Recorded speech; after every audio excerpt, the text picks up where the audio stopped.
کی بنیادی باتوں میں شک ڈالنا.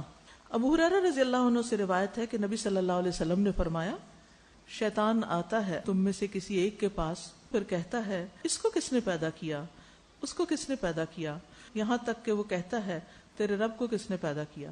پھر جب وہ اس بات تک پہنچے اسے چاہیے کہ اللہ کی پناہ لے، چاہیے کہ رک جائے، باز آ جائے. شیطان کے شک میں ڈالنے کا علاج انسان کے عقیدے میں کہ انسان اللہ کی پناہ لے اور شیطان سے بچنے کے لیے اس سے پناہ طلب کرے اور ان وسوسوں اور شبہات میں نہ پڑے. تو شیطان کا ایک اور حربہ کیا ہے کہ دین کی اہم باتوں، توحید ہو یا عبادت کے کچھ کاموں، ان میں شک ڈالتا ہے انسان کو. عبداللہ بن مسعود کہتے ہیں کہ تم میں سے کوئی شخص شیطان کو اپنی ذات پر ایک حصے کے برابر بھی قدرت نہ دے اور یہ سمجھے کہ اس کے ذمے دائیں طرف سے ہی واپس جانا ضروری ہے. میں نے رسول اللہ صلی اللہ علیہ وسلم کو دیکھا کہ آپ صلی اللہ علیہ وسلم کی واپسی اکثر بائیں جانب سے ہوتی تھی، یعنی سلام پھیرنے کے بعد بائیں طرف سے بھی یعنی سامنے آتے تھے. مطلب یہ ہے کہ بعض اوقات ہمارے اندر وہ ریجڈیٹی پیدا کر دیتا ہے کہ بس اسی طرح کرنا سنت ہے اور سنت کا دوسرا رخ اس کو نہیں پتا ہوتا. ٹھیک ہے، یعنی دین پر عمل کرواتے ہوئے اس میں سے بھی ہمیں کچھ ایسی چیزوں پر لے آتا ہے کہ جس کی وجہ سے ہم دین پر ہوتے ہوئے ایسے جھگڑوں میں پڑ جاتے ہیں کہ وہ دین نہیں ہوتا. یعنی یہ مسند احمد کی روایت ہے. بیسیکلی ابن عباس کے کہنے کا مطلب یہ ہے کہ سلام پھیرنے کے بعد امام کو مقتدیوں کی طرف جب رخ کرنا ہوتا ہے تو کبھی دائیں جانب سے گھوم جائے اور کبھی بائیں جانب سے گھوم جائے. صرف ایک جانب سے گھومنے کو ہی وہ سنت نہ سمجھے، کیونکہ نبی صلی اللہ علیہ وسلم نے دونوں طریقے اختیار کیے ہیں. اگر یہ اصول سامنے رکھا جائے تو کتنے ہی مسائل کا حل نکل سکتا ہے جن میں لوگ یعنی گمراہی تک کے فتوے لگانے لگتے ہیں ایک دوسرے پر، اور کفر کے فتوے اور پتہ نہیں بدعت کے اور کس کس چیز کے. اور یہ چیزیں عام طور پر معمولی یا کم علمی کی وجہ سے بھی ہوتی ہیں کہ ایک چیز کو لیا، ٹھیک ہے اگر آپ کو تھوڑا علم ہے، ایک چیز لیا اور آپ نے اس کو کرنا شروع کیا ہے، لیکن اگر کوئی دوسرا شخص آپ کے پاس اسی کام کے کرنے کی دوسری دلیل بھی لا رہا ہے تو اللہ کے واسطے اس کو سن تو لیجئے. ہم سننا بھی گوارا نہیں کرتے. ٹھیک ہے اگر کوئی بغیر دلیل کے کہے کہ نہیں یہ نہ کرو، چھوڑ دو اس کو، تو وہ نہ چھوڑیں آپ، کیونکہ آپ سنت طریقے پہ عمل کر رہے ہیں. لیکن یہ ہے کہ اگر نبی صلی اللہ علیہ وسلم سے ایک کام کے کرنے کے دو طریقے ثابت ہیں تو ان دو کی رخصت دیجئے لوگوں کو. اکثر لوگ مجھ سے پوچھتے ہیں وتر پڑھنے کا طریقہ کیا ہے، اور جس طریقے پہ وہ ہوتے ہیں وہ سمجھتے ہیں بس یہ ایک طریقہ ہی اصل سنت ہے اور دوسرے پر عمل کرنا تو شاید نماز ہی نہیں ہوگی. جبکہ آپ دیکھیں کہ ایک سے زیادہ طریقے کی رخصت یا گنجائش نکلتی ہے. اسی طرح دعائے قنوت پڑھنا ہے. دعائے قنوت آپ رکوع سے پہلے بھی پڑھ سکتے ہیں اور آپ رکوع کے بعد بھی پڑھ سکتے ہیں، دونوں طریقے ہی سنت سے ثابت ہیں. لیکن کچھ لوگ ایک طریقے کے اوپر اتنی ریجڈیٹی دکھاتے ہیں کہ باقی سب کو غلط قرار دے دیتے ہیں. تو جب تک دلیل نہ ہو غلط نہ قرار دیں کسی کو. ہاں اگر آپ کے پاس دلیل ہے تو آپ دوسرے کو سمجھا سکتے ہیں کہ دیکھو اس معاملے میں اصل یہ ہے. اول تو یاد رکھیے حلال حرام اور یہ فتوے وغیرہ جو ہیں یہ ہم جیسے لوگوں کے بس کی بات نہیں کہ ہم مفتی بن جائیں اور لوگوں کو فتوے دیں. تو زبان نہیں کھولنی چاہیے.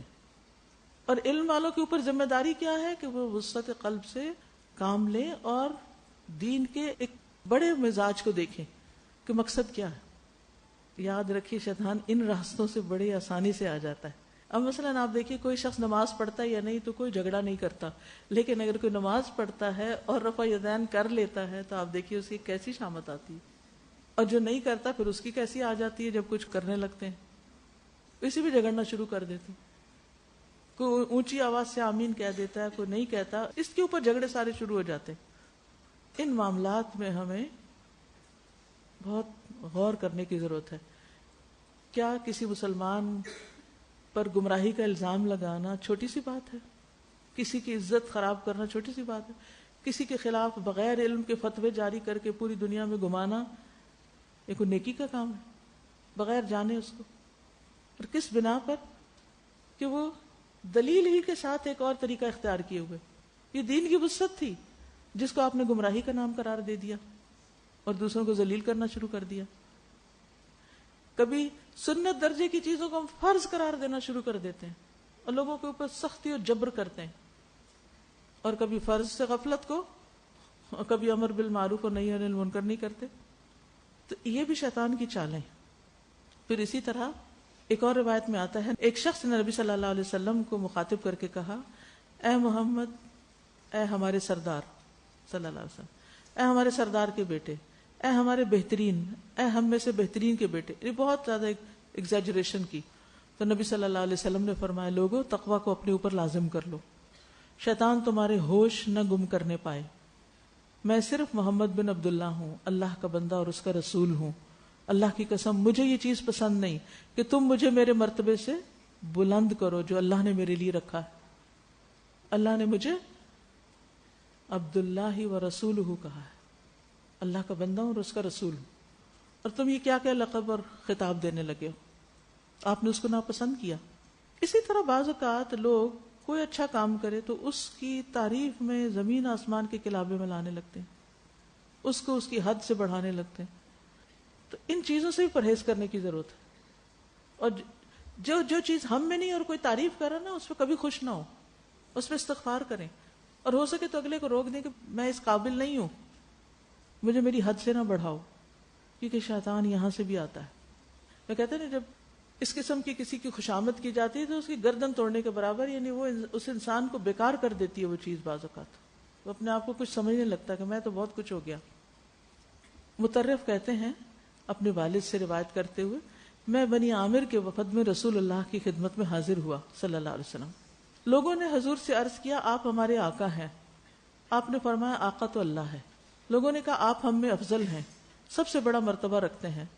فرمایا، جو کہو سو کہو مگر شیطان تم میں گھسنے نہ پائے. اس طرح کی خوشامدوں سے بھی شیطان گھس جاتا ہے بیچ میں. نمبر 3، الصد عن طاعت اللہ، اللہ کی اطاعت سے روکنا. فعن جابر بن عبد اللہ رضی اللہ عنہ عن النبی صلی اللہ علیہ وسلم، جابر بن عبداللہ رضی اللہ عنہ سے روایت ہے کہ نبی صلی اللہ علیہ وسلم نے فرمایا، قالا، بے شک شیطان ابن آدم کے راستوں پر بیٹھ جاتا ہے. اطرق طریق کی جمع ہے. فقعد له بطریق الاسلام، تو وہ اس کے لیے اسلام کے راستے پہ بیٹھ جاتا ہے. یعنی جب کوئی شخص مسلمان ہونے کا ارادہ کرتا ہے تو اس کو روکنے لگتا ہے. کیسے؟ تو کہتا ہے تم مسلمان ہو جاؤ گے، اپنے دین کو چھوڑ دو گے، اپنے باپ دادا کے دین کو چھوڑ دو گے، اور اپنے باپ دادا کے طریقے کو چھوڑ دو گے. تو وہ اس کا انکار کرتا ہے، یعنی شیطان کی بات نہیں مانتا اور مسلمان ہو جاتا ہے. اب شیطان دیکھتا ہے یہ تو وار گیا خالی، قابو میں نہیں آیا، اتنی باتیں اس کو سکھائی تھی، اس نے کچھ نہیں سمجھا. جب وہ مسلمان ہو جاتا ہے تو چھوڑتا تو نہیں نا، اچھا یہ تو ہوپلیس کیس ہے، چھوڑو کہیں اور چلو، نا، پیچھے لگتا ہے. پھر وہ اس کے ہجرت کے طریقے پہ بیٹھ جاتا ہے. اس کو کہتا ہے تم ہجرت کا ارادہ رکھتے ہو اور تم اپنی زمین کو چھوڑ دو گے، اپنا وطن چھوڑ دو گے، اور اپنا آسمان، یہ بہاریں، یہ فضائیں، یہ کہاں ملیں گی تمہیں؟ تو وہ انسان اس کی بات نہیں مانتا، ہجرت کر لیتا ہے. پھر وہ اس کے لیے جہاد کے راستے پہ بیٹھ جاتا ہے. کہتا ہے تم جہاد کرنے لگے ہو تو وہ نفس اور مال کا جہاد ہے، پھر تم جنگ کرو گے تو مارے جاؤ گے. تو جو یہ کرتا ہے تو اللہ کے ذمے ہے کہ اسے جنت میں ضرور داخل کرے، کیونکہ اس نے شیطان کی کوئی بات نہیں مانی بلکہ ساری اللہ ہی کی باتیں مانی. اور جو قتل کر دیا گیا، تو جو قتل کیا گیا تو اللہ پہ حق ہے کہ اسے جنت میں داخل کرے. اور اگر وہ غرق ہو گیا تو اللہ کے ذمے ہے کہ وہ اس کو جنت میں داخل کرے. اور اگر اس کی سواری نے اس کی گردن توڑ دی، یعنی اس کو گرا دیا نیچے اور اس کے اوپر چڑھ گئی سواری، وہ مر گیا، اللہ پہ حق ہے، ذمے اللہ کے کہ اس کو جنت میں داخل کرے.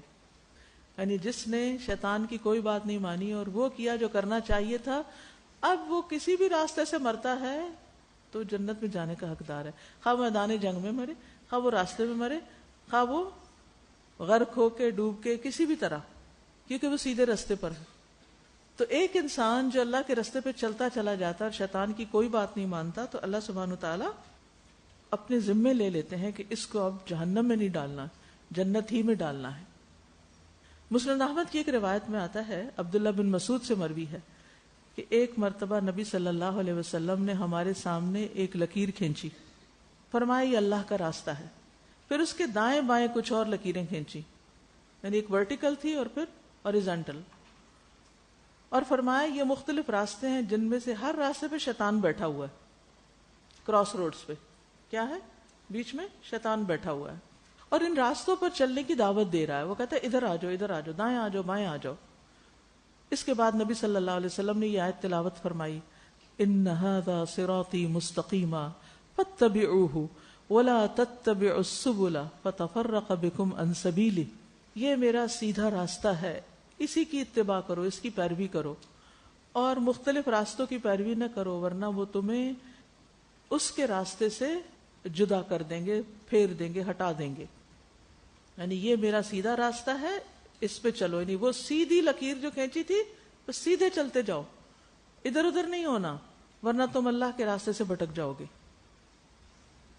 اسی طرح نیک کام کرنے والوں کے راستے میں رکاوٹیں ڈالتا ہے شیطان. کس طرح؟ ابراہیم علیہ السلام کا واقعہ یاد ہے؟ کون سا والا؟ جب مناسک کے حج کی ادائیگی کا ان کو حکم دیا گیا تھا تو شیطان سعی کے وقت ان کے قریب آیا اور مقابلہ کیا. ابراہیم علیہ السلام اس سے آگے بڑھ گئے. پھر جب جبریل علیہ السلام انہیں لے کر جمرہ عقبہ کی طرف روانہ ہوئے تو شیطان پھر آ گیا. ابراہیم علیہ السلام نے اسے 7 کنکریاں ماری، چلا گیا. پھر وہ جمرہ وسطیٰ کے پاس گئے، پھر آ گیا، پھر کنکریاں ماری. پھر وہ اگلے جمرہ کے پاس گئے، شیطان پھر آ گیا آخری جمرہ کے پاس، پھر 7 کنکریاں ماری، یہاں تک کہ وہ دور ہو گیا. ٹھیک ہے؟ تو انسان جب نیکی کا کوئی کام کرنے لگتا ہے تو یہ نہیں کہ ایک دفعہ بس شیطان آئے گا، ایک دفعہ روکے گا، ذرا انسان آگے چلے پھر روکے گا، پھر آگے چلے گا پھر روکے گا. ہر نیکی کے کام میں یہی ہوتا ہے. آپ وضو کرتے ہیں، نماز پڑھوں، کیا ہوتا ہے؟ کیسے دیر کرواتا ہے؟ سب کو پتا ہے نا. کرتے کراتے اچھا یہ سمیٹ لوں، وہ رکھ لوں، وہ راستے میں پڑی ہے چیز اس کو اٹھا لوں، وہ ساری سیٹ ہوگی نا، پھر نماز اچھی ہوگی. اچھا چلو ٹھیک، سب سیٹنگ کر کے نماز پہ کھڑے ہوئے تو پھر کچھ اور یاد آنے لگے گا، اچھا وہ فلان چیز رہ گئی تھی وغیرہ وغیرہ. این کام کے وقت بہکاتا ہے. یعنی جب آپ این نیکی کا کام کرنے لگتے ہیں نا اس وقت آ جاتا ہے بیچ میں اور اس کو گڑبڑ کرتا ہے، اس میں خلل ڈالتا ہے اور انسان کے قدم ڈگمگا دیتا ہے. سورۃ آل عمران میں آتا ہے ان الذین تولوا منکم، تم میں سے جو لوگ منہ موڑ گئے تھے، یوم التقى الجمعان، جس دن 2 جماعتیں آپس میں ملی تھی، فانما استزلهم الشیطان، ان کو شیطان نے پھسلایا تھا. کیوں؟ شیطان کیسے پھسلانے میں کامیاب ہو گیا؟ ببعد ما کسبوا، ان کے بعض اعمال کی وجہ سے. وَلَقَدْ عَفَا اللَّهُ عَنْهُمْ، اللہ نے ان کو معاف کر دیا. ان اللہ غفور حلیم، بے شک اللہ بخشنے والا بردبار ہے، درگزر کرتا ہے. تو نیکی کے کام سے پیچھے ہٹنا، سست پڑنا، پھسل جانا، اسے چھوڑنے کا ارادہ کرنا، قدم لڑکھڑانے لگنا، یہ سب شیطانی کوششیں ہوتی ہیں. اور وہ کیوں ہم پر کنٹرول پانے لگتا ہے؟ ہمارے اپنے ہی گناہوں کی وجہ سے. کیا کرنا چاہیے؟ اللہ سے معافی مانگ کے استقامت کی دعا کرنی چاہیے تاکہ ہم اس کام پر، اس راستے پر چلتے رہیں. تو یہ حدیث شیطان کی حرص پر دلالت کرتی ہے، انسان کو گمراہ کرنے کی، انسان کو روکنے کی خیر کے سارے راستوں سے. جیسے اللہ سبحانہ وتعالیٰ اس سے حکایت کرتے ہوئے فرماتے ہیں کہ اس نے کہا بس بوجہ اس کے جو تو نے مجھے گمراہ کیا، نعوذ باللہ، اللہ تعالیٰ کو شیطان الزام دے رہا ہے، میں ضرور بیٹھ رہوں گا، ضرور با ضرور، ضرور ضرور بیٹھوں گا ان کے لیے تیرے سیدھے راستے پر. پھر میں ضرور آؤں گا ان کی طرف، ان کے سامنے سے اور ان کے پیچھے سے، ان کی دائیں جانب سے اور ان کی بائیں جانب سے، اور تم ان کی اکثریت کو شکر گزار نہ پاؤ گے. اکثریت ناشکری ہوگی. اور سب سے بڑا ناشکرا پن تو یہ ہے کہ انسان نعمت ہدایت پانے کے بعد پھر اس کو نعمت نہ سمجھے، اس کو چھوڑ دے.